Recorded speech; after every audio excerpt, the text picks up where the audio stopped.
c'est de manière tout à fait spectaculaire, c'est comme ça qu'on peut le dire, que nous apprenons qu'aujourd'hui encore, la séance, il y a une autre séance extraordinaire qui est convoquée. On ne gouverne pas pour soi-même, on gouverne pour le peuple de qui on a obtenu un pouvoir. Et on a l'obligation de passer un certain message à ce peuple. Mais quelle est aujourd'hui l'image que va donner l'Union sacrée? Ce sont des questions essentielles qu'on doit se poser. Quelle est l'image? Est-ce que le président de la République se met aussi à s'interroger si ceux-là qui décident de choses respectent sa vision de départ, respectent son idéal en créant l'Union sacrée? Si ce n'est pas le cas, surtout par rapport à ce que prévoit la Constitution, à l'article 69 qui veut que le président de la République joue à l'arbitrage, qu'il est le garant du bon fonctionnement des institutions de la République, lorsque vous voyez la classe politique, toutes tendances confondues, décrier ces genres de comportements, mais il y a de raisons de s'inquiéter. Que si la politique n'est pas stable, la vie sociale et économique ne le sera pas. Aujourd'hui déjà, elle est intenable. Si on doit continuer dans ces circonstances, je me dis qu'on finira par bouffer des crapauds et des cafards dans ce pays.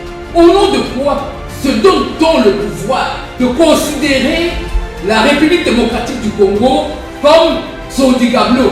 De quel droit? Je dis non. Ce n'est pas juste, ce n'est pas droit. Nous parlons de Congolais. Il n'y a pas de Congolais sains et il n'y a pas de Congolais impurs. Il s'agit de Congolais.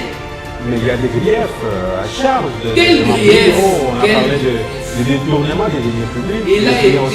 Il a été stipulé, il a été prouvé par le président du Sénat. Il a été dit qu'il n'y a pas de détournement. L'argent est rentré dans les caisses. Il n'y a pas de détournement. Peut-on nous dire quel est le fait nouveau qui justifie tout ce branle? Qu'est-ce que justifie? Mais il s'agit quand même du Sénat de la République démocratique du Congo.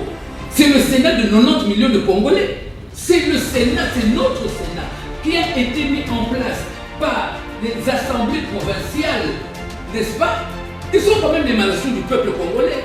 Ce que je sais, le Sénat est en vacances parlementaires.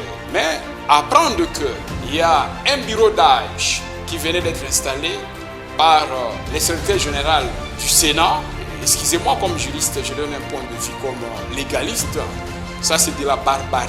C'est de la barbarie. Nous sommes dans un état de droit. L'état de droit, c'est le respect aussi des textes. Lorsque une institution comme le Sénat est en vacances parlementaires, de quel droit le secrétaire général du Sénat peut se permettre à convoquer une session en dehors des règles préétablies, entre autres le règlement intérieur? Je ne sais pas, il tire le fondement par quelle disposition du règlement intérieur qui lui pousse à organiser ou à installer un bureau d'âge. Aussi, ce qui est un peu sidéré que ce bureau d'âge est installé aujourd'hui, pas en direct de la RTNC, qui est la chaîne nationale, le secrétaire général du Sénat qui convoque une session, je ne sais pas si appeler ça session ordinaire ou une session extraordinaire ou une réunion politique, doit être poursuivi par le procureur général de la République parce que la constitution de la République, comme les règlements intérieurs, ça change des lois de la République.